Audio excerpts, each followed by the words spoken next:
Hi, everyone. Cole here with our Selkirk United Church midweek message for Wednesday, June 8th, 2022. So the big news of my week is that I am a farmer now.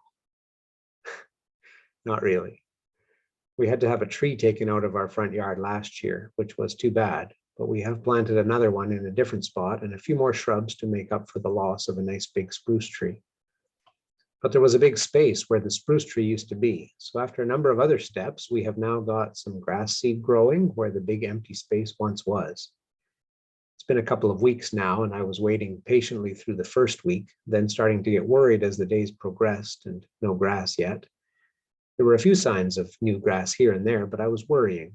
Maybe I'm watering too much, maybe not enough. Maybe I didn't prepare the soil properly first. Maybe I read the wrong advice on the internet or misunderstood the instructions on the grass seed package. Maybe I'm just not a good farmer. That's possible.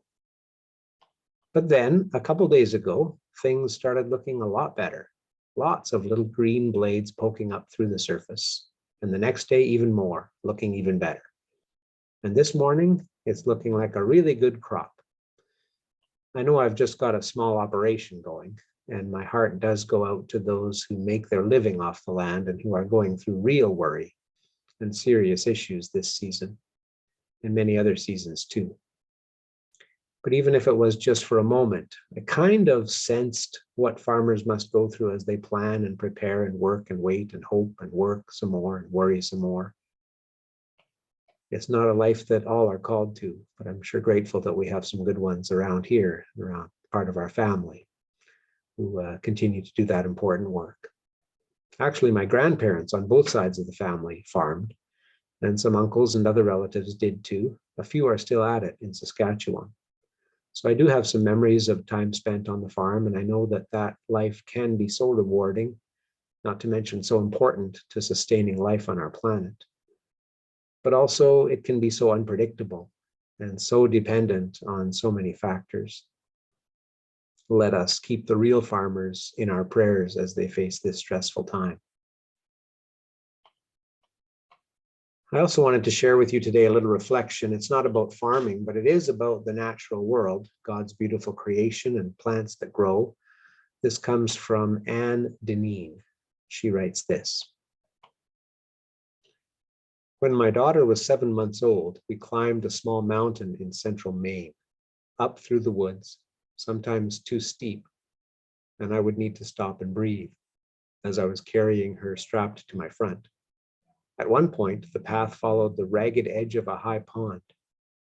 Growing next to the pond in the bog were wild irises, breathtaking and simple, some deep purple, some pale. I nearly fell over admiring them. Ever since then, irises have been a welcome sign of persistent, creative love, blooming in unexpected places that surprised by joy and beauty. Blue flags, they were called, wild iris prayer flags they became, signaling so much love for my family, for this beautiful earth, love of life, of walking strange trails in unknown woods. Irises just plain lovely in whatever way I find them. There are 2 iris poems that come to mind today, she says, as irises bloom this painful spring, in this so painful time of global woe and grief. You have your own list of what terrifies and dismays. This morning it rained early, and I went out to see the raindrops on the irises and thought of all of you. So much to pray for, what you and we carry, what we bear witness to and seek to transform. May these poems aid your prayers. The first one she shares is from Mary Oliver. Praying. It doesn't have to be the blue iris. It could be weeds in a vacant lot or a few small stones. Just pay attention, then patch a few words together and don't try to make them elaborate. This isn't a context, but the doorway into thanks and a silence in which another voice may speak. That's from the book Thirst. And then she shares another poem, which she says she holds dear, especially now in the aftermath of her husband's death. This poem is by Louise Gluck, and it's called The Wild Iris. At the end of my suffering, there was a door. Hear me out. That which you call death, I remember. Overhead, noises, branches of the pine shifting.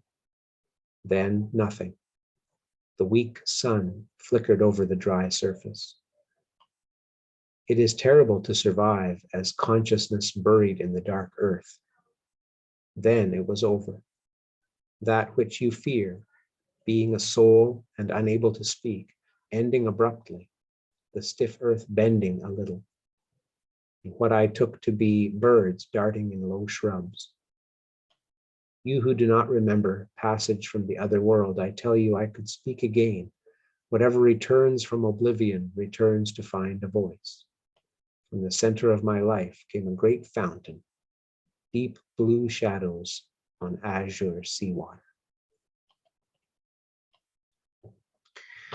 That was the poem, The Wild Iris by Louise Gluck. And that whole reflection was from Anne Deneen, who was finding hope in the beauty of irises blooming beautifully, making a statement against all the pain and chaos and loss in the world around us. I hope that all of you find your own symbols of hope springing to life all around us at this time of year. And I hope that all of our friends, neighbors, and family who are planting crops and gardens right now, some of whom are you, who are working and waiting and watching and worrying, hope that you are all blessed with good news. That's the midweek message for today. Take care, everyone, and I will see you soon. God bless.